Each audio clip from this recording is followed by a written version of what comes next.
And he was like, "Fucking patience." Wait, He is doesn't that do what the you thing said? anymore.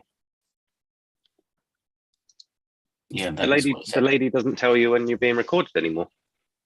It's because, so I've made things easier by just streaming straight rather than recording and then uploading. Oh, okay. So like it once it ends, it's already uploaded, basically. Yeah, exactly. Yeah. That makes sense. So the live part is the recorded part. Yeah.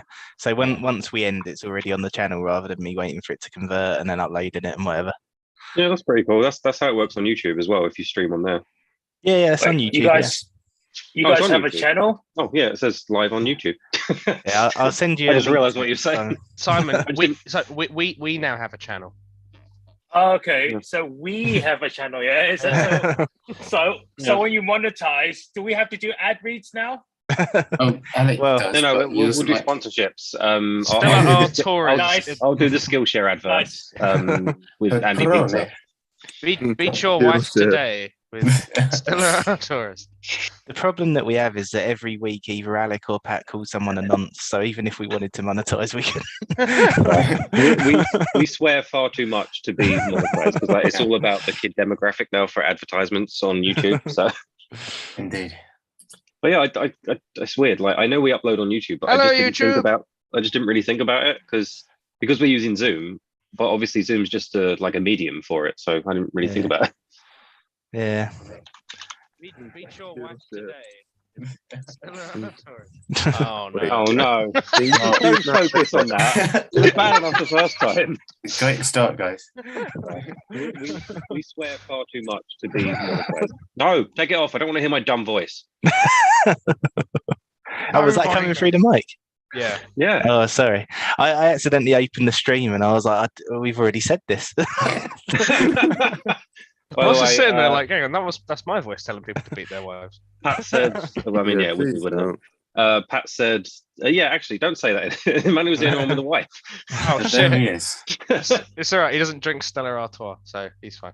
He also doesn't beat his wife, so it's definitely fine. There you go. He's in the clear completely. I'm assuming that last one's Pat, but I was about to say Pat just said to join and he'll start and he'll join when it lets him. Well, it just says to drink, so I guess it's okay. I guess I better do it. Ben, why did you pick this phlegm? It's good. Ah, yeah. To elaborate further. Any questions? Men in Black has always been like a childhood favorite of mine. Like I remember it coming out when was it? 1997. I don't think I saw it in cinema, but I did see it on DVD video at that point. I was 4. Yeah, a bit too young for Alec, but it always left a great impression on me, and I just love it's one of those perfect double act movies, and it being paired with like this science fiction thing where there's this mysterious organization looking after the Earth and protecting it from aliens, and just like it's so no nonsense, but it's so straight up, and I think that's something I really like about it. Is because I had no knowledge of the comics beforehand. I just saw the film as is, and it was just something I just like gravitated towards because everything it ticks all my boxes. It's got humor, it's got drama, it's got tension, and it's got great characters, and it's just got good stakes all the way through, and it just has everything that the young me would have loved, and that still holds up to me to this day quite a bit. But sadly, it is a Marvel comic, therefore it's shit now. That's up, Alex. It's not how that works. It's also a Marvel adjacent comic, so sometimes the adjacent comics are always the better ones, aren't they? Yeah, I mean, not anymore because it's all part of the multiverse now. So anything that comes out from now on, Alex gonna shit on. Yeah, true. Yeah, Chris Hemsworth is an agent and Thor, so there you go. Yeah, that's quite nice actually, Ben. You've now picked a Marvel adjacent and a DC adjacent. What was the DC adjacent? V for Vendetta. Oh yeah. Oh, Alan Moore, right? Alan Moore did V for Vendetta, yeah. He's actually in the call right now. He's hiding under the name of shit. Dan. Well, he would just shit on all the comics anyway, because that's what he does nowadays. He just shits on everyone else's comics.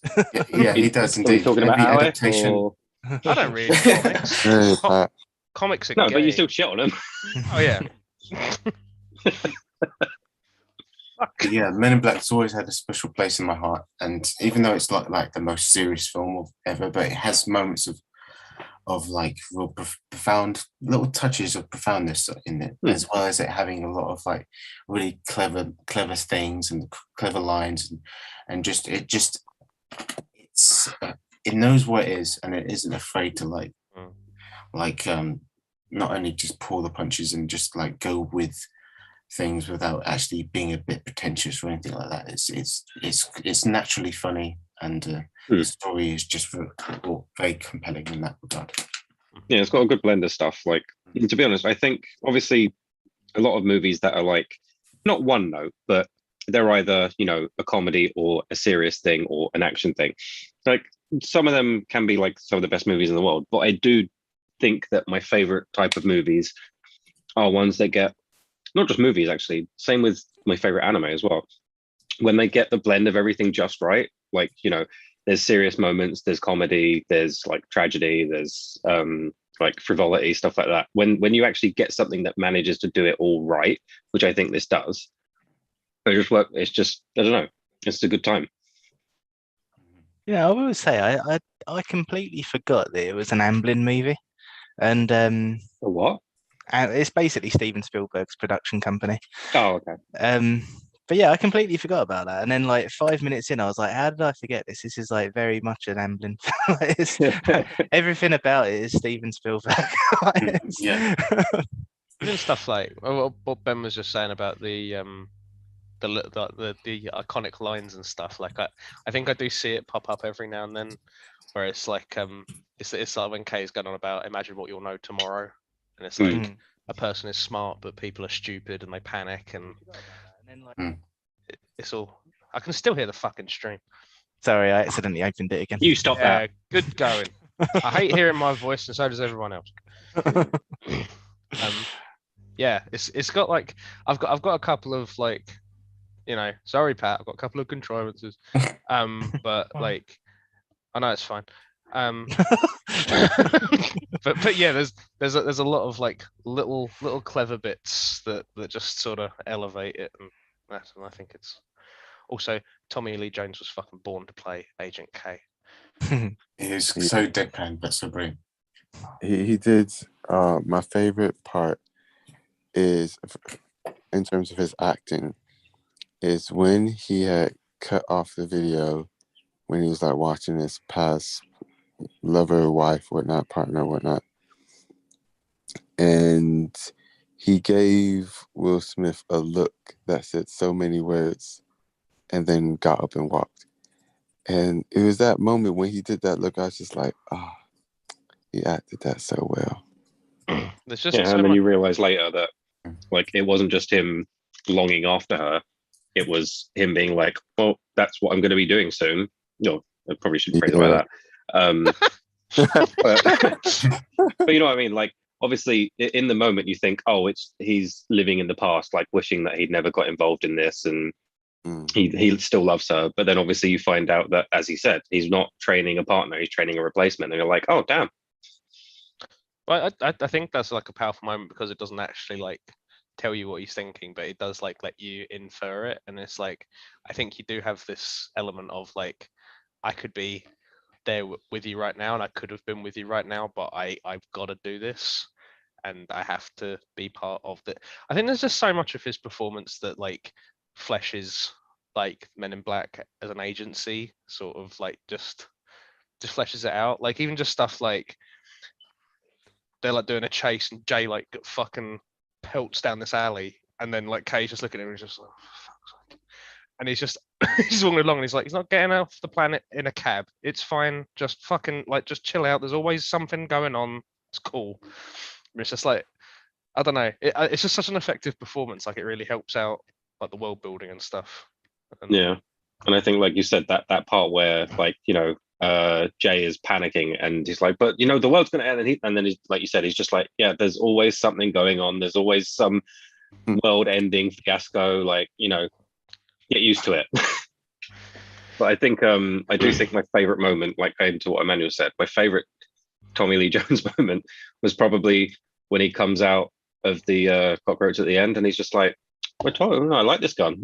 I mean, the thing is, I mean, like watching it now, it's quite hard to sort of separate yourself from it because, like, I'm sure we've all seen it before, and like it's something that we all know like quite well at this point. But I was thinking while I was watching it this time that even that opening scene where you've got like people illegally crossing the border, and then Tommy Lee Jones just kind of like goes and dresses them all down. And he gets to that one guy and he's just like talking shit right in his face. And he's just kind of smiling and going along with it. It's such a nice moment because it's just like, I don't know, it just tells you so much without doing anything. I really like that scene. It's so effective in just being like, something's wrong here, but we'll get into that. And I just love like that. I feel like that was kind of like a central joke. Like he's gonna interrupt illegal aliens crossing the border, and he's going like, "No, you're all good. I don't care about you. Welcome to America. Like you're all cool. I want him." But like he's just, I just love the whole thing of like he's smiling, he's speaking Spanish, and like he's just talking absolute shit, and he's just kind of like, you don't even speak a word of Spanish, do you? And he's like, I love this. Yeah, it's great, man. And I think as well, like another nice thing that it does is that, like, sometimes with these kind of films, like you kind of get the impression that the aliens have to be like all seeing and all knowing and like these super intelligent things. And I quite like that they establish early on that the aliens are just like us, and they're just like trying to blag their way through. Yeah, they just want to live their lives, do their own thing, and just be left alone. I will say that first scene, I found the end of that scene kind of weird. Like the fact that the alien was quite calm and content, being like, "Oh fuck, I've been caught." But then as soon as it sees the other human, it's like, "I'm gonna eat this bitch." Like my assumption maybe is that he was planning on using him as a hostage or something. I don't know, but it just seemed very like 0 to 100 immediately. Like that's one of the few moments in the film where I was just like, "What?" I think that's like obviously they deal with the Men in Black. They're like the authority. Like you just sort of you kind of go with like their demands and stuff. But like I felt that was a cool sort of thing that made him so alien. Is like he perceives a threat and then immediately just turns. Was it a threat though? He wasn't like pointing his gun or anything. He was just standing there. He didn't know that. You know, to him. I guess that he knew he was found out, and that was good enough. I mean, that's the thing. Because like, there's a lot of reasons why he could have reacted like that, but that's one of the few scenes in the movie I feel like they could have done a little bit better. Just that moment, I feel like they could have done better to make you know what he was thinking. Because from what you know, from just the conversation they have with him, he's been on Earth before.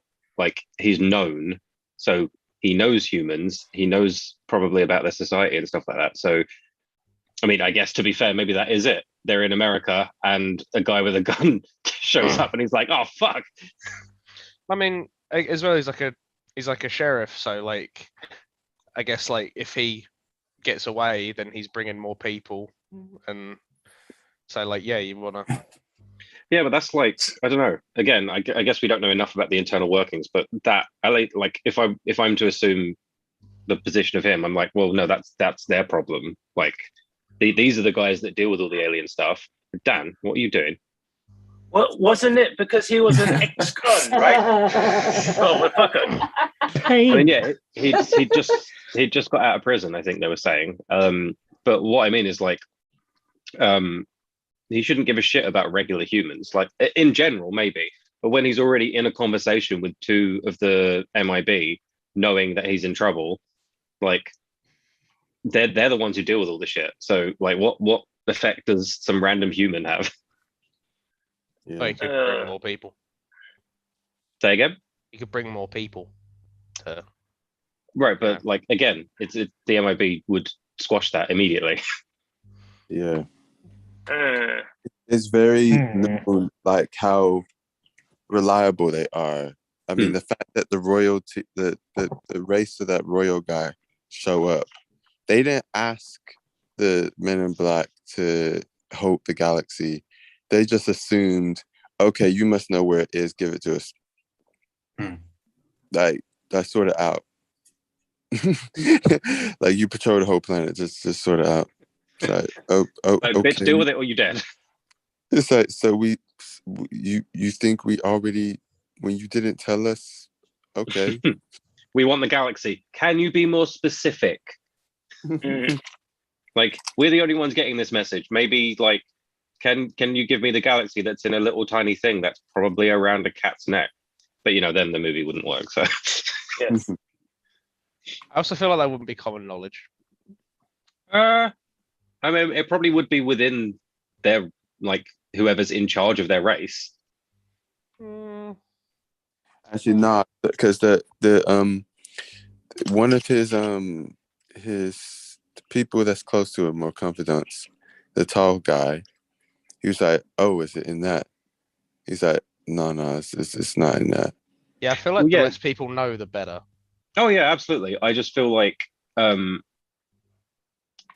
I guess it's a moot point. It's an irrelevant. Like, I could go on about it, but there's no point. I've already talked loads about something that doesn't really matter. I'm not going to carry on talking about something else that doesn't matter. Simon, would you like to talk about something that does matter? Why bugs, I guess. I mean, like, there's so many types of aliens type things. Just why bugs? Because it's a carnal fear. Yeah. Is it really just that? Because there's, like, you see all the types of aliens when you first get introduced in MLB, with all them, like, waiting in line, doing all that stuff. It's like, why bugs precisely? They could have done, like, more, let's say, eldritch horrors, I guess, but it's like, just bugs? I mean, they talk about... I think it's just because, like, insects and bugs in general, they're like the most dominant species on Earth, technically. So we constantly kill them. Yeah, and by extension of that, by the law of averages, the most creatures in the universe would look like that, rather than anything humanoid. I might be way off the mark with this, but I always assumed it was just to save budget. Like, I always thought they were just like, well, if we make the aliens cockroaches, then we don't have to build anything. True. I mean, yeah, that's the thing. I was literally going to say it's probably also partly to do with that.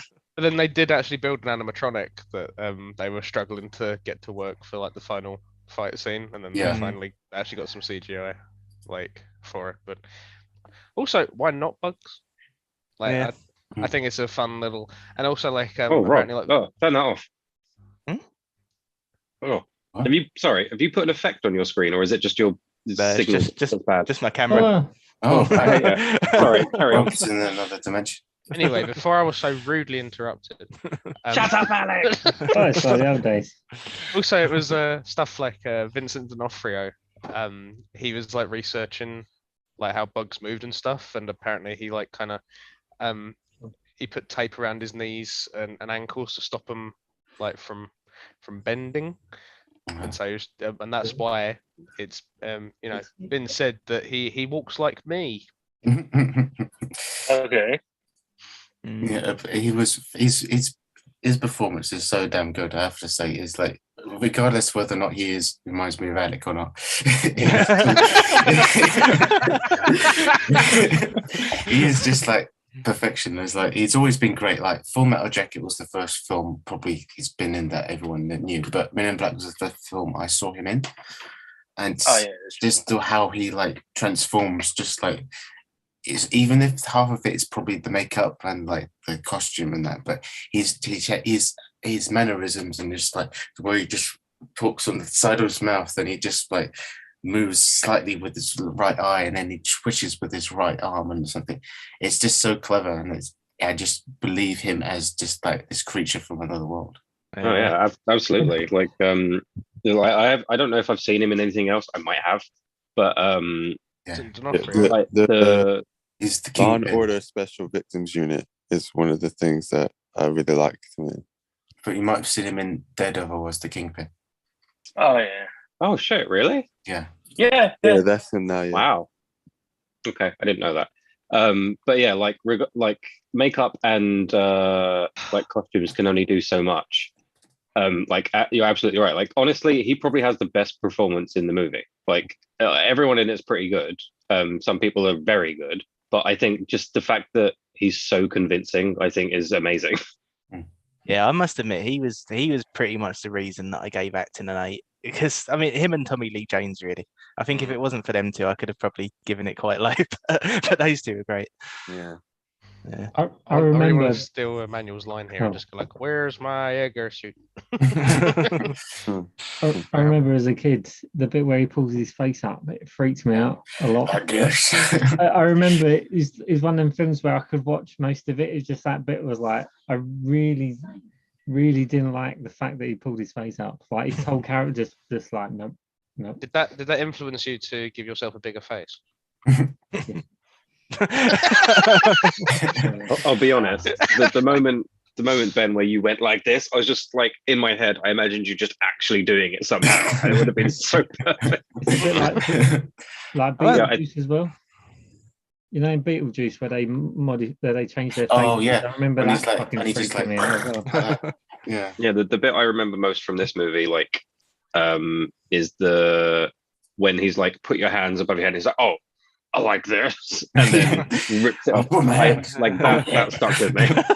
That and the what's it called? The noisy cricket. Yeah, Those are the two little things I gun. remembered the most. Yeah. Now, I must admit, like one of the only bits where I'm kind of going like, oh, I'm not sure about this is when he first kind of gets possessed and then he goes back inside and his wife doesn't really react. So I'm like, well, what do you guys get up to that this is normal? I mean, I think that's more saying that she just does whatever the fuck she's told, because he literally talks about beating her in the scene before that. So yeah, but she doesn't even flinch. Like she's just like he walks back in with his skin hanging off, and she's just like, yeah. yeah, because he probably We've gets all- drunk off we've all his been tits there. plenty. And if you've seen Alex drunk off his tits, it ain't that far off. Yeah. Well, this is not what- that instantly. and it can deal with every day. It's what Disney does.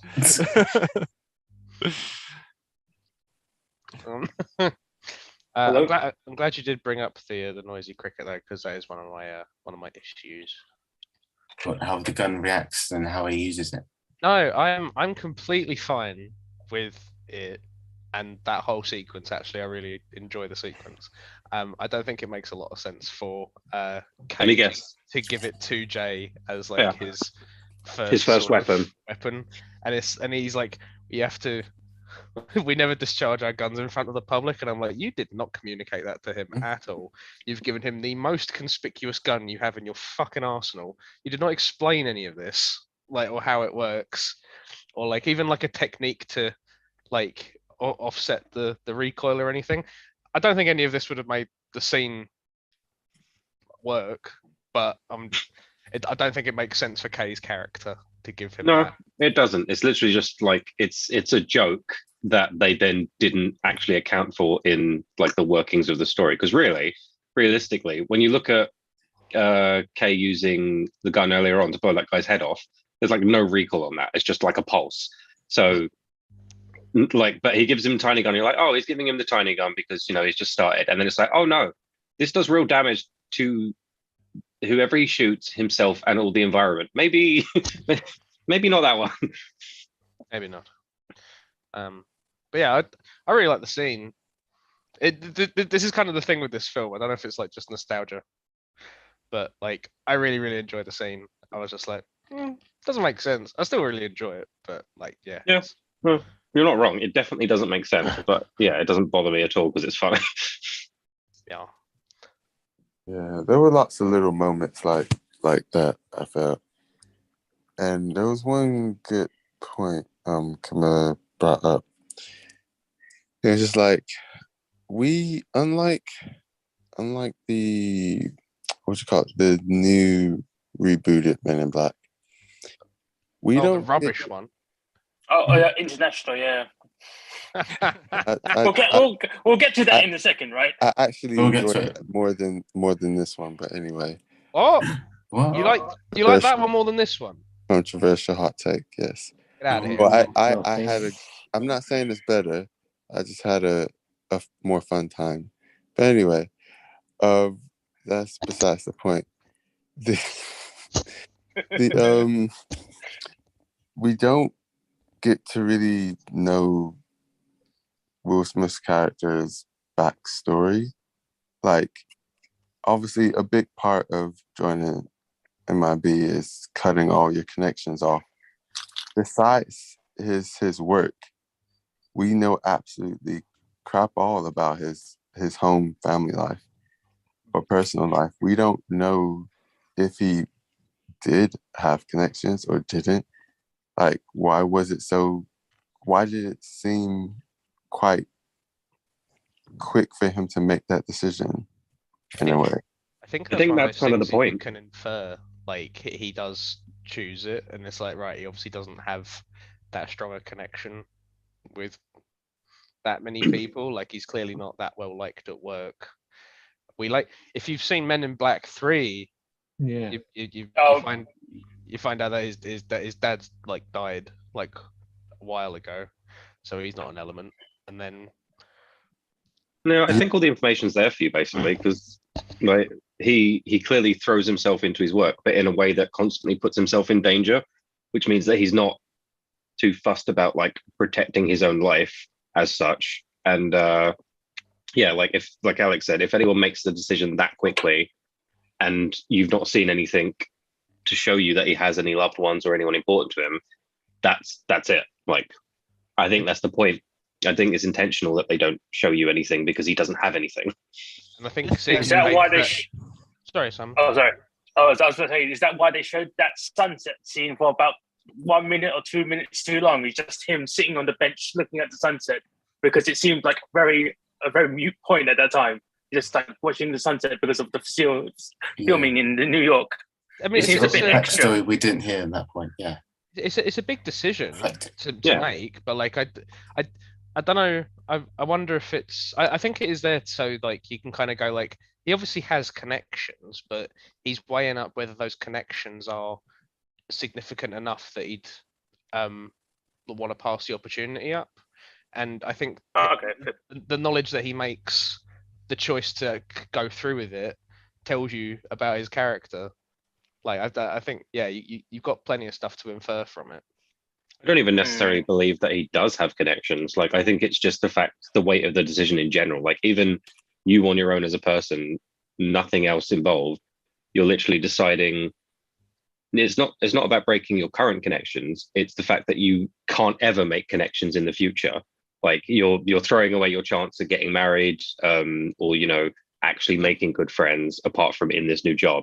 You're literally getting involved in like intergalactic alien shit, and your life's going to be even more at risk or worse. Like he's probably seen plenty of alien movies. He's probably worried about getting probed and shit. Like who knows? Like there's going to be a lot of random shit going on through his head in that night. But at the end of the day, like he probably looks at himself and he goes, this job's all I've got, and I get to do it with aliens instead, and I get to know more rather than accidentally finding an alien like while I'm trying to chase down a perp. So yeah, sure. Yeah. And yeah, I get what y'all are saying. Like with the type of film it is, like it doesn't necessarily need it because that might weigh down the film a bit too much. It is because it is quite a light film. It's just one of those things I would have liked a little nod to, or a little, just like, I don't know, just like a minute or half a minute about whatever it was, like in terms of suggestion of his past, what kind of connections, just to add to his decision. Because yes, I get it. He's doing it for, like you said, it's inferred. It just wasn't. It was kind of like how you said for a different film, Alec. It's inferred. Please don't watch that film. I would have, I don't know, liked someone to say something about it rather than just kind of be completely suggested. Yeah, I don't know which movie you're talking about when you mention about Alex saying inferred, but definitely the first thing I thought of was Space Jam. And just thinking, like the whole way through, every time Alex be mentioning inferred, I'm like, don't bring it up. Don't bring up the picture. Don't mention it. Oh no, that picture. And I never knew his. Sorry. I get what you're saying there, Emmanuel, but I do think like the opposite side of that, though, that they do really well is showing why they pick him. Like just like the little comments like, oh, you're exactly what we've come to expect from years of government training and all of that kind of stuff. That's all really well done. I don't like the bit where he's trying to hold the pencil together, but outside of that, that whole bit is really good.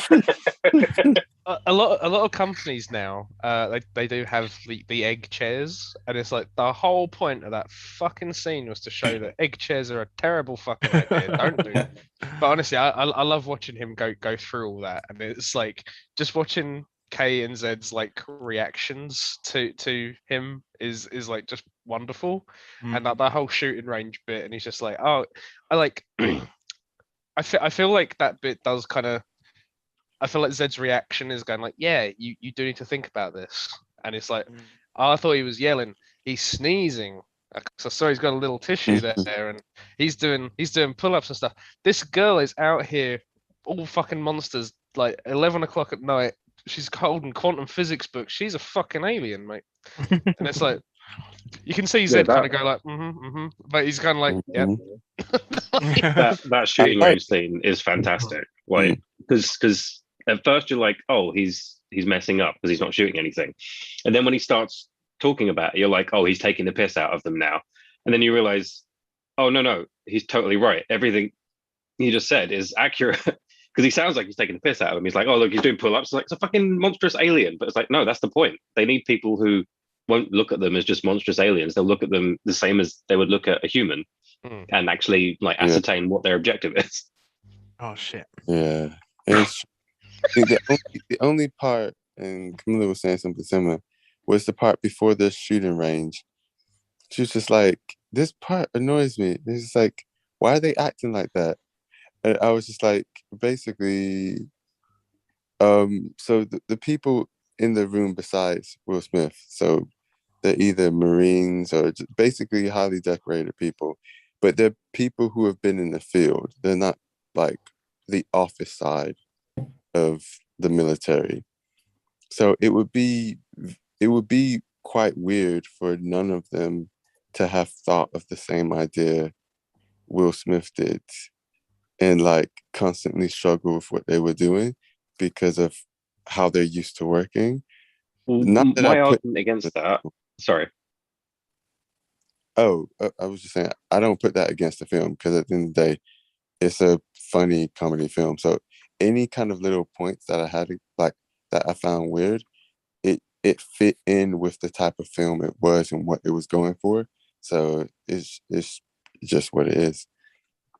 Yeah, no, I definitely agree with you. There's plenty of points that you can kind of disregard because it's just, you know, it works for the film.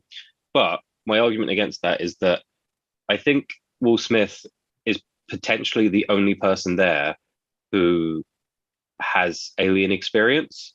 Like all the people that are there, they more or less know what they're there for, as far as we're aware. But I think that's more like they were selected from these places probably because they were like the top of their class or they were like the best of the best. But that doesn't mean they have any experience with aliens. Like it's just their general like their, what do you call it, their skills and their like personality and stuff like that. What? I think it's their whole thing, I think, is that they try and deal with adversity, and it's like you don't want to be the person who is taking the main resource of the table, so you want to kind of be making do with what you have. And the thing that separates Jay is that he goes like, this is fucking stupid, and he stands up and he pulls the table over, and that's the kind of person they're looking for. They're not looking for someone who just follows orders. They're looking for someone who can think like critically and go, this is fucking idiotic. Like, why am I fucking breaking this pencil trying to write this thing? Well, that's the thing. Like that's the other thing I was going to get to. Like, obviously, all these people, they're just like, if you imagine like someone from the police here getting called up to like MI6 or whatever, imagine how nervous they'd be and how seriously they'd take it because they know how big of a deal it is, you know, just as a random example. So that's what these guys are. They're like really stoic and like nervous and shit because they're like, oh, like I'm about to go where no one has gone before. Whereas Jay's just like, what the fuck is, like, whatever. Yeah. And I feel bad for Jay because I think like later installments confuse him for being like a clown character. And it's like they really miss out like this core thing of like Jay really takes a lot of pride in his work, and like he does do the chases, and he does fucking keep running, and he keeps thinking of ways around problems and stuff. And like, and he gets to like Men in Black 2, and he's just not. he's just a fucking clown character, and it's just like, man, like you can be like a funny character and not just be a complete twat. But Yeah, I don't remember anything about the second or third one, but you like I agree with you because they clearly get it right in this one that he's funny. Like he has a laugh with stuff, but you know he keeps himself in shape and he tries fucking hard at his job, like you said. And the funny bits are used with like purpose. Like he's trying to kind of project confidence. There's like a bit where he just gets frustrated and he just goes like, "Hey, old guys," and they look at him like, "You motherfucker," and he's just like, "Look at this though," and it's just like, like it's all kind of humor for like a purpose, like him acting kind of silly at points, but like I think that's something they miss, is that he fucking gives a shit. Yeah, like in the first one, it's part of his personality, which I think a lot, to be honest, a lot of movies, a lot of media in general, I think misses the point of people having a personality and they just give them a trait. Like, oh, he's the clown, he's the this. But in the first one here, it's absolutely just part of his personality. Whereas I feel like from what you're saying, in the second and third one, they just go, oh no, he's the joke character. Yeah, and it like, has nothing to do with his personality. he's been like the top agent for like years. And then they have to bring Kay back, and then they bring Kay back, and then Jay just fucking absolutely regresses, and then he never really comes back from it, and Kay kind of saves the day. And it's like, sounds wasted. This is such a, yeah, the waste is a really good word. It's like this guy was established like in his opening scene, like he sees this guy like just jump down off this bridge, no problem, and he's like, what the fuck? And then he looks and he's looking for like a way to keep chasing him, and this tour bus is coming, and he's like, right. And in like about the space of 2 seconds, he's like committed to, I'm gonna jump off this bridge onto this tour bus and run down the run down the bus to chase him. And it's like, man, like he is a very, very quick thinker, and like he commits to stuff. He thinks quickly, he reacts quickly, and yeah, he gives a shit, and it just gets lost in the sequels, I think.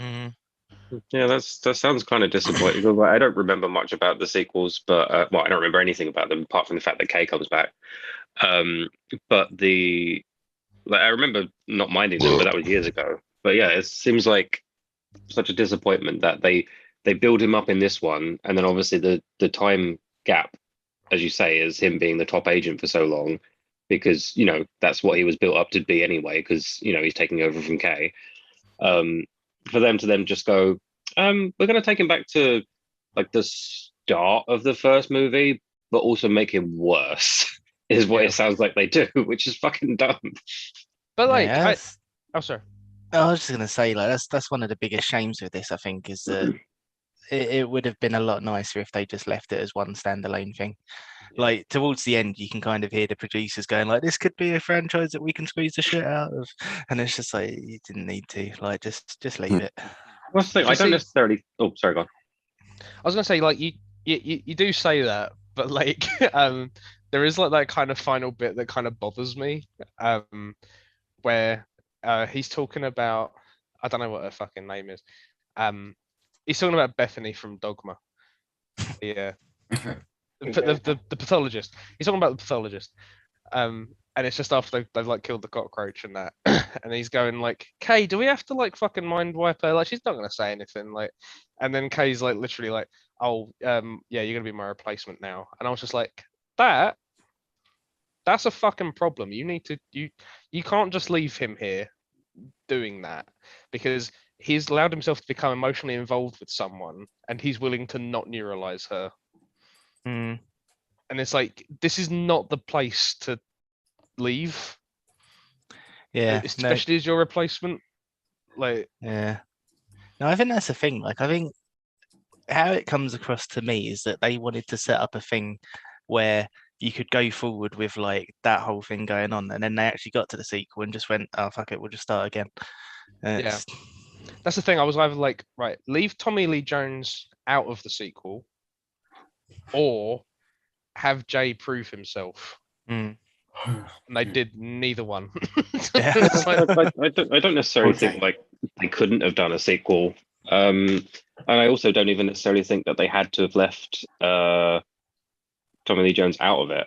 But I mean, what you just said, Alec, basically, like what they had to do is, have the developed character of Jay and like show that he is, exceptional at his job now, just like he was with the NYPD, and kind of go from there. I'm like, yeah, maybe if they want to bring Kay back, there's a thing to do with it, but they are now equals, not master and student, not like, new and old or whatever. It's just that they speak to each other with respect and they work together. Like, Because in Men in Black 2, Jay is doing the exact same fucking thing.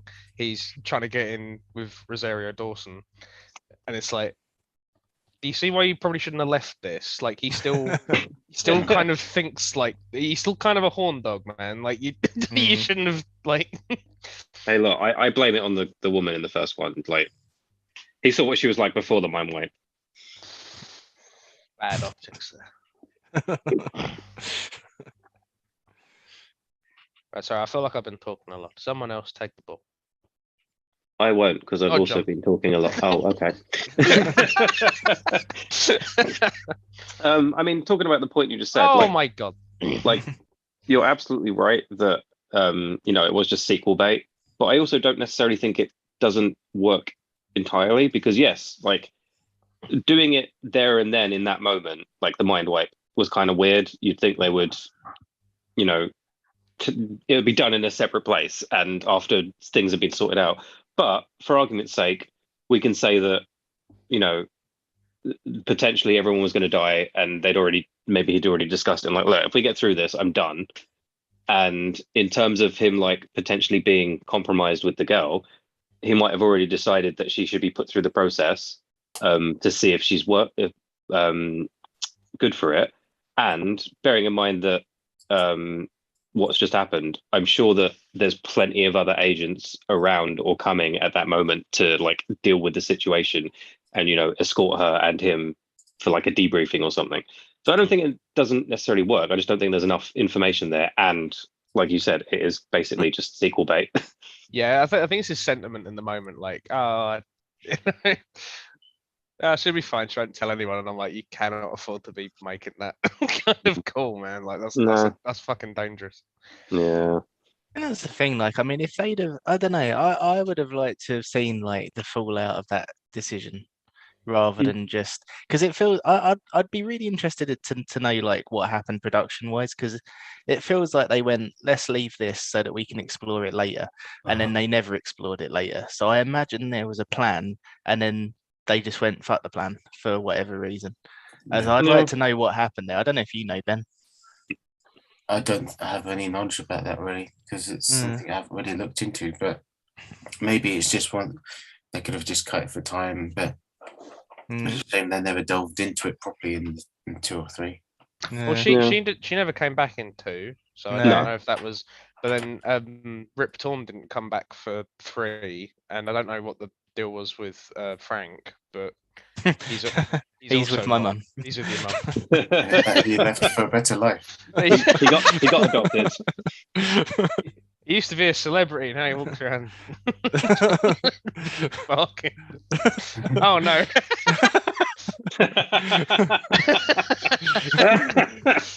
Nice. Oh god. Sorry. But yeah, they seem to have trouble getting people come back for these. Well, me and Rob were talking about it before, because he thought she did come back in the second one, and I was like, no, I'm pretty sure she didn't. So like that makes me wonder if it wasn't a decision. I used to think that, but I watched Men in Black 2 as quite a young kid, and I saw the bit with Michael Jackson, and I thought it was her. I mean, mine was a bit more justifiable. I thought she was the villain in 2. Yeah. Yeah, I know what you mean. She looks so slim because she's slim and brunette and everything like that. That was Michael Jackson. Yeah, like Michael Jackson was a slim brunette. Black hair. Because that's I like- the Plot thing, twist, like, they're all three were the same character. I just like the continuity. They're just like, you were a pathologist and now you have tentacles. well, that's the thing. Like, me and Rachel finished the first one, and I was just sat there really confused because I was like, "How have they gone from this to her being the villain?" And it wasn't until me and John were talking about it the other day where he was like, "No, she didn't come back." I was like, "Oh, so they just dropped that completely." Then. Yeah, because I'm curious to know if it was a studio decision or if she was just like, nah, and then because of that, because like obviously we've seen it before, they could easily have just recast her and carried on with the character, or just Yeah. swapped her out for someone else and said that it didn't work out in law. But I'm always curious to know that kind of stuff. Like, was it her being like, no, I don't want to, and then they're like, okay, we'll do something different. Well, apparently she retired from acting. I don't know if that was anything to do with it. She came back though, clearly, because I think she's done stuff since then. Oh, has she? I remember looking her up because I was like, she's hot. Let's have a look. And then, yeah, I'm sure there was stuff, quite a few things listed. Like I think the last thing was like 2009 or something. But let me have a look. It looks like, oh yeah, Dogma was after this, but it looks like she like really like wound down after this. So she did Yeah. Men in Black, and then it was like she was doing like one film a year for a while. Oh, I don't know. Yeah. Yeah, 2009 was the last one, to be fair. From acting. Yeah, but no, it's a weird thing because it's just like it just seems like I said, it's like they've made a decision late on in the film to say like this could go somewhere and it could make us a lot of money. So let's write a sequel into the ending of this. And then it got to the sequel and they just went like, it's just yeah. That's the problem. Get more Frank in it. Oh, Alec, your mic's gone. Oh, you've got your mic up. That's fine. Damn, Men in Black technology. Yeah, well, Yeah. that's always the sad thing about a lot of. Oh, sorry, Manny. Oh, I was just singing. Oh. Yeah, that's the sad thing about a lot of things, like both like movies, TV shows, like video games, anything. It's like when you know that someone like put their passion and like effort into making something that they were really proud of, and then either it was compromised by the shareholders going, do this instead, or it was then just milked for money for years afterwards because someone was just like, no, we can do this. Also, I want to say that Simon looks like he's doing one of those cosplay transitions where they like lay down on the bed and then change. Sorry. I'm trying to get a good signal on my phone, and it's just like fucking me up. I need to get a new laptop, apologize. to be It honest. was just really funny because it looked like you went and change. That would have been quite the thing to pull off live. Oh man, Well, and you're supposed Well, I to could be do- Superman. I can always do filters, right? Oh wait, Actually, no, I can't. no, Simon, just take your glasses off. Don't do filters. It confuses Humphrey. Oh, okay, cool. shut. Oh god, No. Oh no! Okay. Do you know, I was reading, I don't know why that reminded me. I was reading, apparently Clint Eastwood got offered the role of Kay? Kay. Okay. Yeah. Wow. I can see that.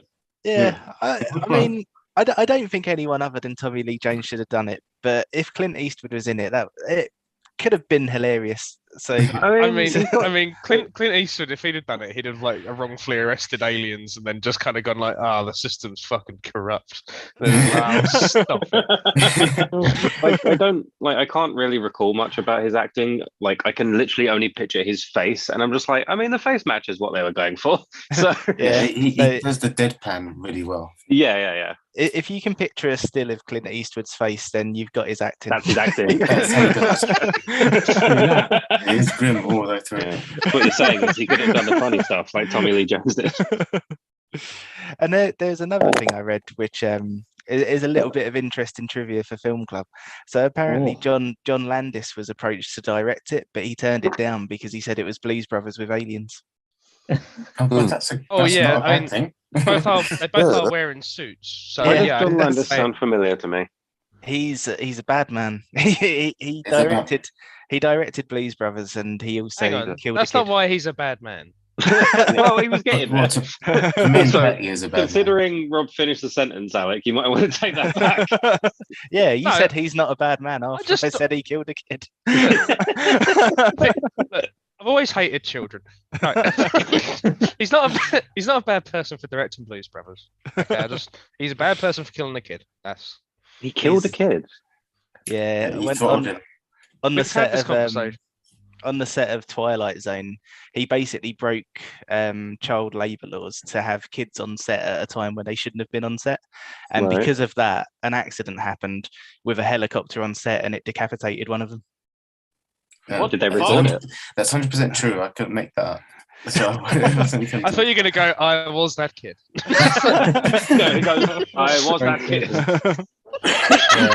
But I mean, like, it's a freak accident, Look. so like, it's, you know, breaking the child labor laws is like the shit thing, but what makes Well, him no. awful is like what happened afterwards, because he basically did so much stuff to try and worm his way out of it, and yeah, just Well, that's the thing. Like obviously it was an accident, but it wouldn't have happened if he hadn't put them in that situation in the first place, which showed that he didn't actually care enough about their safety. So fuck him. Mm. No. So like Alec Baldwin, right?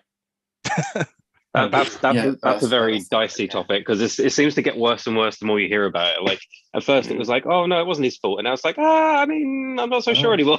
Is it though? Yeah. It's a weird one because it's like it doesn't seem like his fault, but I'm also like, I feel like you should have more remorse for this. Like, Well, I mean, especially when since he he's was a literally- producer. Yeah, exactly. He's one of the producers, which means like, and he was basically, I think, like helping the film get made out of pocket from himself. mm. So that means he was probably the one who decided not to have proper like safety measures put in place for that. And well, yes, I can't remember what they're called, but the props guy is supposed to check stuff and everything. But you, as the user, are also supposed to check it, especially a seasoned actor like him. You wouldn't just point something and like pull the trigger without checking it. No, but I can understand why, like, if a props guy has handed you a gun, you would, like, if you trusted that props guy, and if he was also Yeah, the producer who hired him as well, like, I can see why you'd trust him. But it's how he's reacted since that's making me go like, this is a bit dodgy. Yeah, every He's tweet always- makes it worse. Yeah, I don't know. Maybe it's just because I'm like a inherently super paranoid person. But even if one of you handed me a prop gun and was like, "Oh yeah, Sorry. it's totally fine," Especially if one of No, you not especially. made a prop gun. Genuinely, if one of you handed me a prop gun and I was Especially putting it Pat. at another one of you, like I'd still be like, I mean, I'm gonna check it. If a like- random person gave me a prop gun, I would check it less than if one of you gave me a prop Well, gun. it's like this might sound like a weird like comparison, but it's in the same way that like when I used to work at the pharmacy, I used to get paid cash, and whenever the girls would get given their little like cash envelopes, they would just take it and leave, even though he'd always be like, no, check it. But whenever I'd get given it, I'd always take it out and count it and then go, yeah, cool, thanks. And it's not because I didn't trust him, and he wanted me to do it anyway. It's because like there's just certain things that trust shouldn't be an element. It should just be black and white facts. Yeah. And I I think feel it- like something that could potentially kill someone should be a black and white fact. I think that the biggest part of the blame that I would lay on him is that if I had a gun which was like fair enough, like your assumption is that there's like prop ammo in it, but even if there's prop ammo in it, it's still a real gun. So I feel like if there's any blame that should be on him, it's for pointing it at someone and firing it, because even like I say, even if there's prop ammo, it's still a real gun, and I don't feel like you should point a gun at somebody and fire it. You can shoot you doing a gunshot without someone having to be in front of it. Yeah. Yeah. Like 'Cause you're an as actor. As we've seen in Bruges, blanks do a lot of damage. Yeah. That's true. I like the thing for me because I don't think I necessarily knew all of this until I was reading up about it, but the fact that they use real guns baffles me. Like Mm. I feel like we've got advanced enough technology and like props that we can do it without it having to mechanically work. Mm. Like because most of the time Like, I mean, I don't know about these days, but I know in the past, like a lot of the muzzle flash and stuff was edited in, and like you never see the bullet anyway. So like, why do we need to have a real gun other than it to look real? It just has to look real. It doesn't have to work. Oh, that's the just thing, think like- of where it's from. Go on. America, innit? Oh. God bless just- America. Let me just say things, just let it hang. Think of where it's from. I mean, yeah, but like, regardless of where it's from, I just like, for me Right. personally, it actually opened up like a whole can of worms for me. I was just like, how are we? I feel like we're very far behind on laws for like props if we're using real fucking guns. That's too much of a safety hazard. Like, what are we doing? The thing is, I went airsoft once, and they actually have guns now, or they have airsoft Yeah. guns. They've got gas, they're gas powered, and it reacts like a normal gun. Yeah. So it cocks. And this, I remember we was like wasting our BBs, and the bloke had the pistol, and it's like tunk, tunk, tunk, and it looks like the actual thing. If you didn't know, you would have thought it had been a real gun the way it acted. But as Coral was saying, she made a point that the reason they use real guns is because they want the weight. So they want the real kind of weight of the gun. But yeah, I don't know. But the You two can- counterpoints to that are one, you could just make a prop weigh that much, True. and two, you're Yeah. a fucking actor. Yeah, you could I could simulate something being heavier than it is. Like Yeah. I'm not even. How often do they show people drinking from something that's definitely empty, but they make it look real? Like that involves weight as well. And like if you're not having something going down, like you're having to act more than usual. I'm actually stone cold sober right now. You fucking never are. Objection. Hearsay. Hey, Hey. that was your own question. Yeah. But yeah, anyway, we've got way off topic. Yeah, sorry. How did Back we? to- Oh yeah. Bye, Ben. What a Full lovely Simon's fault. metaphor for how our conversation's gone. I was gonna say let's do favourite scenes because then that gives our new member a chance to talk. But let's wait for Ben. And Yeah, he thing is, can he kind of picked the talk movie. over as it. well. Just, Yeah, just I don't give Simon a chance. Quick, just to Well, no, wait. We'll all be silent until Ben gets here, yeah. and then as soon as again, we still stay silent until he starts saying something, and then we'll talk over it. Yeah, we're just like the thing about Ukraine. It's What? I'm not actually gonna. I don't know anything about Ukraine. It's fine. So, I don't know if it's, I don't know if you it's guys fine know that you don't know anything about Ukraine. Anyway, Simon, how you doing? You happy? I'm alright. I was gonna say, did you guys know that who's the actor for Mini Me? Oh, Vern From- something, isn't it? Yeah, he Oh, died a while ago, he's- didn't Yeah, he's in Men in Black. Is he? he? Is he? Yeah, because I downloaded it on Amazon and it gives you like all the little tidbits. Yeah, Yeah. and he's The little one of the tidbits. aliens in the. Who is he?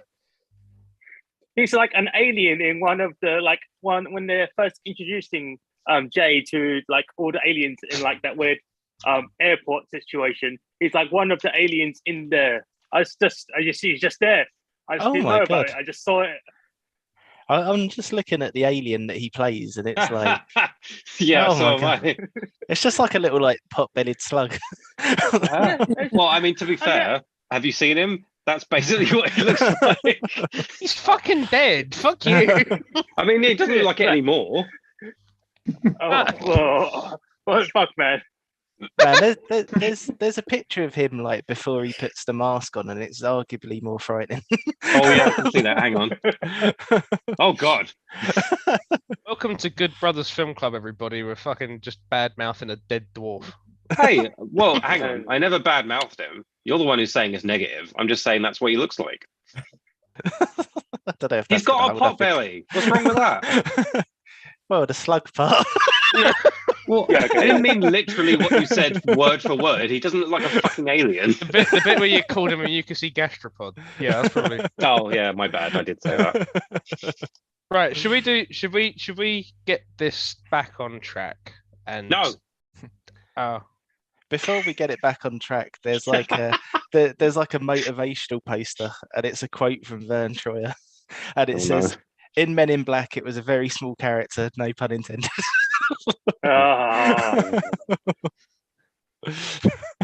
I have, before we get into favorite scenes, I have got one more contrivance, which I have argued with Johnny about extensively. Okay. I think that the cockroach is very fucking lax in his efforts to get obstacles out of his way. He does not fucking try. Kay has to physically stand in front of him and tell him to eat him. Like, he is not fucking trying. And he's got like an instant kill like thing. He does it on the Archelians. Like, he just does it in like a fucking second and they are just dead. Jay fucks about with him like so much. And he just gets smacked about. He gets boo. He gets nothing. He has many opportunities to just fucking kill Jay and get off planet, but he never takes any of them. He is extremely lax in his I mean, yeah, like, you're definitely right, but it honestly doesn't bother me because I feel like they make his character pretty clear that he's not smart. Like, but to be honest, you saying that reminded me of one of the only scenes in the movie I think doesn't make sense, which is, why do the Archelians die when their body is in here and they get stabbed here?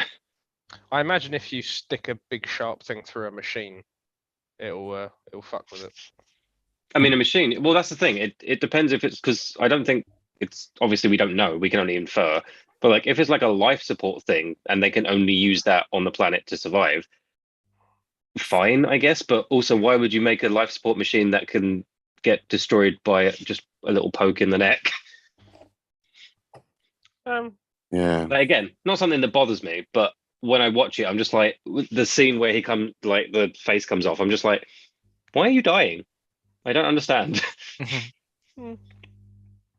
I guess you could argue maybe there's poison, blah blah blah, but again, I don't think they needed to spend any time on explaining it. I just think they literally could have just did it a different way. Like, they could have shown him doing that instead. Like, I mean, I guess he does.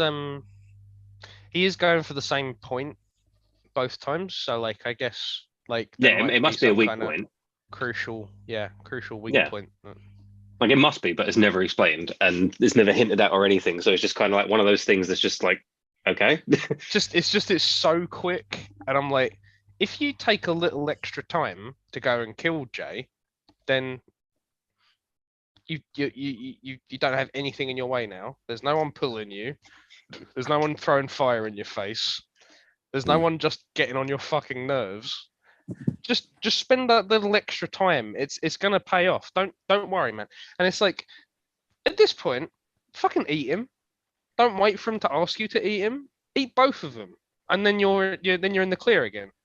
Yeah, but to be fair, the opposite is that is if he'd spent more time before killing like both Archelians, if he'd like just killed the big guy and then grabbed the smaller one and like, I don't know, knocked him out and taken him with him, because he literally folded a guy in half and shoved him in a thing. He's clearly got a lot of strength even in this human skin. If he'd literally taken more time to just, take him away and torture the fuck out of him, he probably could have found out a lot sooner as well. Yeah. Oh, I just remembered another thing. Jay puts together that Orion is the cat because he sees Frank bark at a random fucking cat. Yeah. in fucking wherever they are. Like, there just so happens to be a cat about like 5 feet away, and he's like, oh yeah, he had a cat. It's like, phew. Yeah, I don't think there's anything wrong with that. That is crap. If you had a dog, you'd know that they'll bark at any cat, they say. Yeah, but is there a good? Oh, fuck it. Right. Favorite scenes. Weak and gay. Sorry. Yes. Who wants to do their favorite scene first? Yeah, it's not my favorite scene. I'm There still we thinking. fucking go. I'm still thinking about what my favorite scene is, but a Just scene want that to I'm get an kind of extra like. favorite scene. It's not an extra favorite scene. All right, So all right. it's just I'll go first. okay. Oh, sorry, sorry, Rob, go. Oh, That's all no. right, man. I'll go, Rob. No, go, Okay, go. okay. This one. Okay, so the scene where who what's the name of the guy who is actually the bug guy? What's his name again? Egger. Edgar. When he first he changes when he actually goes into the pit as a normal person, then afterwards he comes out in the skin suit version of Edgar. That version of him, like the actor changing, kind of like really is quite good though, because like you can see him as like a normal-ish person, quick change with some makeup, and he actually is a completely different, person or alien in a skin suit, I guess. And you can see really just the style of his acting completely changes with the movements and everything. I think that scene is actually quite good because you can tell as an actor, he's really pulled it off very well. Absolutely. Absolutely right. Next person. Go on, Rob. You got two. Yeah, go on, Rob. I haven't got two. I had a story about one. Okay. Sorry, I cut you off. That's all right, That's man. my fault. I'm sorry. No, that's all right, man. It's all right. No, Never forgive you. I was just gonna say that there's one scene that I've kind of like I've got like a bit of a connection with now, just because there was a funny moment when me and Rachel was watching it. So it's the scene where Will Smith kind of like falls down from the bridge and he ends up in the open top bus, and he's like, "Oh, it's just raining black people in New York." When he says that, Rachel was like, "Oh, Will Smith's Will Smith again," and it was like, no, he did actually improvise that line, so he is exactly Will Smith in this one. But yeah, no, I'm still thinking of my favorite scene. I'm not too sure. I mean, there's so many good scenes in the movie, but I think the one that makes me laugh the most, that I enjoy the most, is when the cockroach is underneath the was it coroner's table, whatever the fuck it is, and he's like grabbing her leg, and obviously the last interaction that Jay had with her, she was like, "Oh, you've got beautiful eyes." It's deja vu. I feel like we've met before, and obviously we know that's because of the neuralizer. But the fact that she was like kind of coming on to him, and he's like, "Oh, I know this chick. I know what she's like," and then he just doesn't get it for like the longest time. She's like, "I got to show you something," and he's like, "Oh yeah, calm down, girl." I was like, "No, I need to fucking show you something," which again proves how dumb the cockroach is, because at any point from the start of her trying to let him know to the end, he should have just been like, "No, fuck this. I'm a giant cockroach. I can beat the shit out of all of you guys." I must admit, that was one of the scenes where I was kind of going like, "Ah!" Even better. Well, you are generally repulsed by sexual drives in other people. Is that a thing? Yeah. I thought you were. He's I think Rob absolutely. just doesn't like hearing about your sex, Alex. Oh yeah, no, okay, yeah, no, I can see that. I thought it was Alec that didn't want to hear about Humphrey. Yeah, if anyone, you are. Yeah. Oh, it's just because Humphrey's got such a big face. I just for such a skinny body, it's like yeah. A big face means big feet.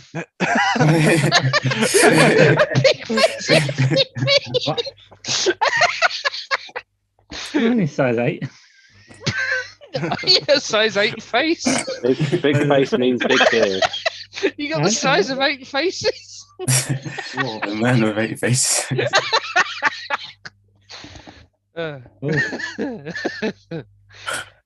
Sorry. Smoker face. Okay, we've had Simon's favorite. We've had John's favorite. We've kind of had Rob's sort of Kind of favorite. flaccid half. I'd say my favorite scene's the bit with the car. He's like, you can press the button. He's like, you better put a seatbelt. And then it kind of transforms and he fucking goes upside down. And he's kind of squatting on the roof and he's singing fucking Elvis. Like, what the fuck? Yeah. And then the fact he's like, Elvis is dead. No, he just went home. I Yeah, like that's that. great.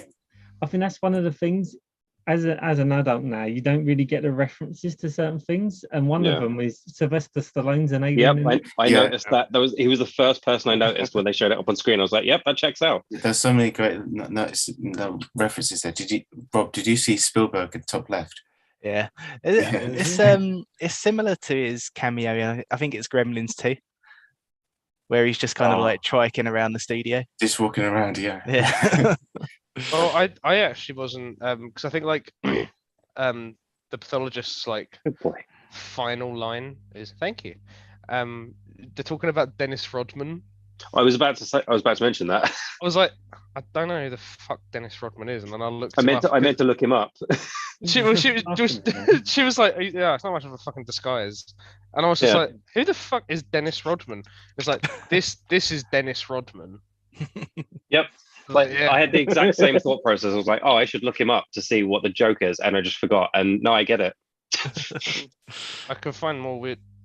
Oh, here you go. Here's a good one. I don't think he looked that. He didn't look that weird back in the 90s. I don't think. I'm just looking at that scene where they've got like all the aliens. So like, I think one of them's George Lucas, right? Maybe I don't. Wouldn't surprise me because they do mention Probably. him in the opening credits, don't they, or the end credits? I can't remember. Yeah, Let me, in the thanks, I think. Yeah, I think so. And some of the aliens' languages and dialect is like really similar to the Star Wars species. Let me- lazy. Hang on, how do I? There we go. Can you see that? Yeah. So that one's George Lucas, right? This one on the, Oh, on the, yeah. on yeah, the right. that's it. Oh Yeah. Yeah, definitely. Is this the kid from The Shining? It looks like Anakin. I thought it was Damien from The Omen. Yeah, you might be right. Yeah, I think you are right, actually. yeah, Yeah. mate, it could have, It yeah. definitely looks more like him. Yeah, and then there's Spielberg, Yeah. and then there's Sylvester Stallone. I don't know who the others are. Yeah, who's on the bottom left? And why is there like a weird kind of rip-off Donald Trump on the middle left? Middle left. Oh, this guy. Yeah. No, yeah, that's,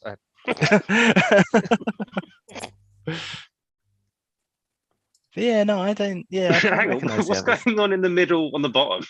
Yeah, I know. He's Yeah, just dead.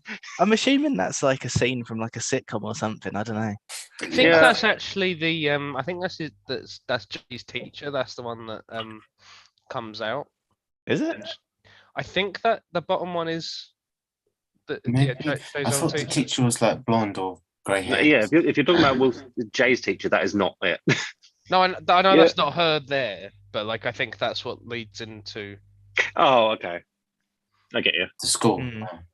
yeah. Hmm. Adrian. I love you. Right. We've got who haven't we heard from yet? Patrick, we haven't You. heard from you at all. Let's go. What's your favorite fucking scene, buddy? The bit in the training centre. that was just tish. Keep it That short was- and sweet, I that guess. was like a karate chop to a pillow. That was- It's not a race. I wasn't racing. Oh, well, I think you beat the record. I wasn't racing.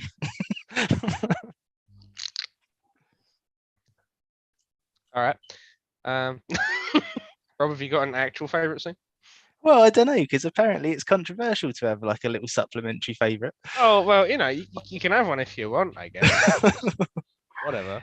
No, I'd probably say probably what I was saying earlier, like where the training centre where they're establishing why they're picking him. I think that's the bit where it's like, yeah, this is a nice thing, and it just everything feels very like lived in. And if it wasn't for the pencil being snapped in half, it'd be a clear favourite. Oh, the training center. Yeah, The training center. yeah. Yeah.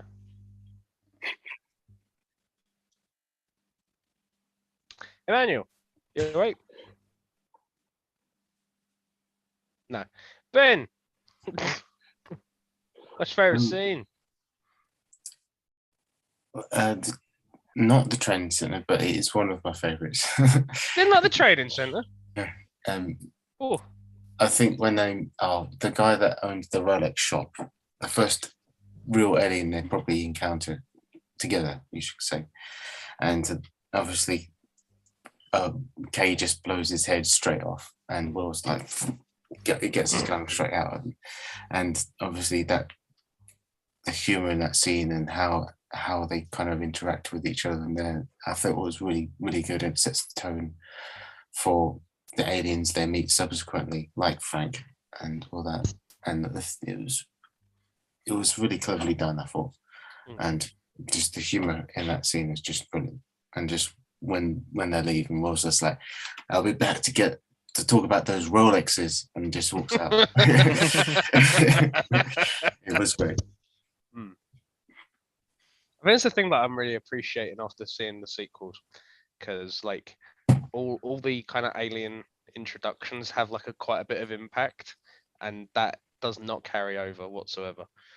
But like just the shooting off the guy's head, like that's really impactful. That's also like the first time you see Jay actually get impacted by it, and it's like, oh wow, that's and that's really interesting. Even like the gills like closing when the guy blinks, like it's just something like really small that only like Jay would probably notice, but it's just like it's kind of like little subtle stuff, and like they never quite recapture like the impact of it. Like you look at I think it's Men in Black 3, there were so many bits, and they had like about like I don't know, 5 or 6 aliens, and they're all having a big shootout, and I was like, oh, that design looks really cool. Oh, he's been vaporized. Oh, yeah, that design's really cool. Oh, he's been vaporized as well. And I was like, I feel bad for these fucking designers, because like they've obviously spent time designing these things, and like they are not even in like they're like they might as well not be there. They're about to get vaporized by K or J or whatever. So yeah, I really appreciate all of the character design. I really like the bit with the squid. The baby, you mean? Yeah, Kay just leaves Jay to just fucking deal with it. The birth of the squid, and he's just being thrown around. And he's kind of cute, and he just throws up whatever. Yeah, and I really like that as well, because I was kind of going, I was like, oh, is this is this someone who's like relevant to the plot? Is this someone who's like really connected with them? Like, this better not be. And it's like, no, it's just like all the aliens are sort of moving out of Manhattan because of what's happening, and it's just this mass panic kind of thing. And I was like, oh, nice. That's just little world building stuff that they're all kind of all the Men in Black are kind of dealing with in some level. And I was like, man, that's nice. Really like that. Yeah, I also appreciate the post neuralizer speech thing. I appreciate that being funny, because it's never funny again. Like after this, especially like Men in Black 3, there's like, I don't know, there's like fucking 10, and they're just like, well, just fucking do it, like just improvise something, and it's never like, oh, sorry, Men in Black 3 was such a fucking miserable experience for me. It's just Will Smith's clearly improvising stuff, and it's just not funny at all. And yeah, so I guess my favorite scene is all the bits that are shit in the sequels. There's so many scenes then. That's why you gotta choose one.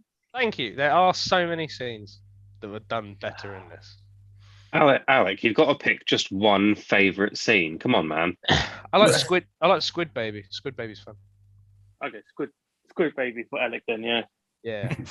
Squid Baby for Alec. Squid Baby for me. You'd fucking love anime then. Ooh. Anime. Or is it hentai? Sex and vertebrae. Anyway, is Emmanuel up? I think he's asleep. He's asleep. Yeah, it seems unlikely at this point. Yeah. Fair enough. Bless his little cottons. Objection, hearsay. You're liking that one, aren't you? Yeah. Oh, my dog stepped on a bee.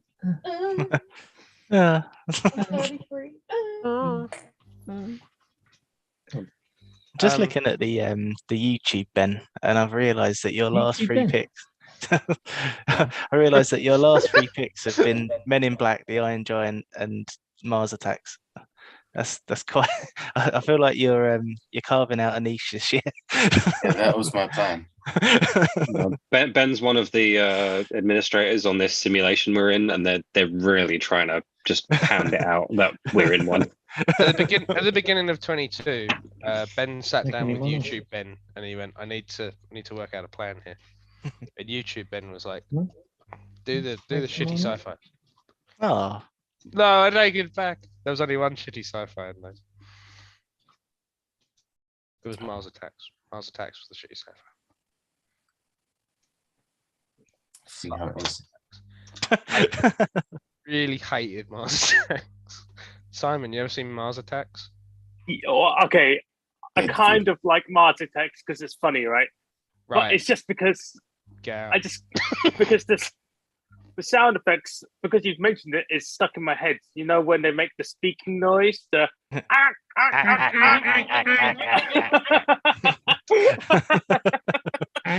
Impact 10. I definitely haven't seen Mars Attacks, but is Mars Attacks the one with the like that famous gif of the face melty thing? No, that's Indiana Jones. No, no. What is? Yeah, the one with like the where the skin melts and there's a skull underneath. Yeah, what are Yeah. you thinking of? Yeah, Oh, that's okay. Indiana Jones. I don't know why my brain told me that. All right, never mind.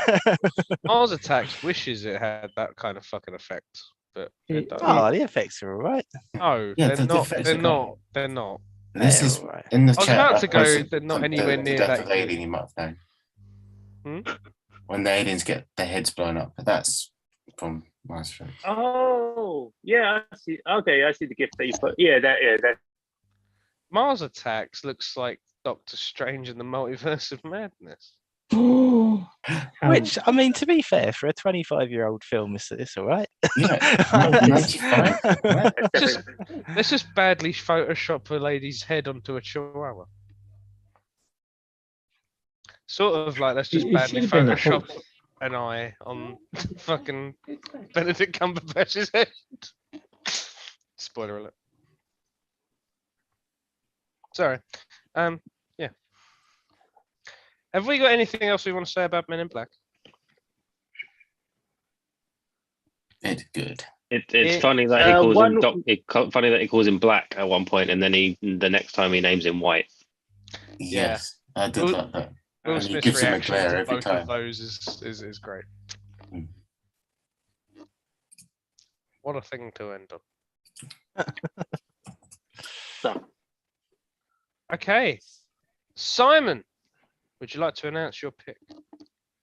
so for the next movie, I have chosen the very good Snowpiercer, the movie, not the TV series. I do love the idea that you just come in and pick our first TV series. Oh, do you mean the There's- movie? And you go, Make sure no. we tell Emmanuel this. There's so many. I mean, the TV series is actually decent from what I hear. I mean, Sean Bean actually really is good as one of the main guys. But I can't go over it anymore if you guys haven't actually watched the movie yet. He dies. Well, what the fuck do you expect? The only TV series that Sean Bean doesn't die in is Shop, and I think that's about Shop. it. Shut up. Shop. That's Oh. that's the name. Please. Yeah, that's the name of his. He No, said it- shop. No, it's called Shop. Shop. I thought you said shut up really fast. Shut So you're like, yeah, the only Shut TV series he doesn't die in is Shut. Shut up. No, Shut up if you think he doesn't die. Yeah, exactly. Like, Anyone who doesn't die in his shop because he's man in a shop. and it's a small shop, and there are some horrors in there. There are not many obstacles that can kill Sean Bean in a shop. Yeah. Cool. Snowpiercer. John, you'll like this one. It's got Chris Evans in it. Ooh, I will like that. There you go. What? The Human Torch? Yes, you could say that. Or his Yep, more the- recent role, Captain America. No, he's definitely more No, well no, known for no. Human Torch Fuck it. when he wasn't as big. I feel like And I have he- 2 don't points forget- on that. Oh, No, sorry, I was just going to make a joke about him also being an evil ex-boyfriend, but carry on. Oh, I was gonna Okay. say that as well. Also, he was in Sunshine, which is a cinematic masterpiece, There. according to Patrick. all I the never big said it was a roles- masterpiece. I just really like it. Yeah, one of the indeed. One of these days, Simon will get to talk. Oh, poor No, Simon. it's fine. All of those roles really help him portray the character in Snowpiercer, and I will explain that next time when we actually discuss Snowpiercer. It's so No, I can't believe you just next timed on our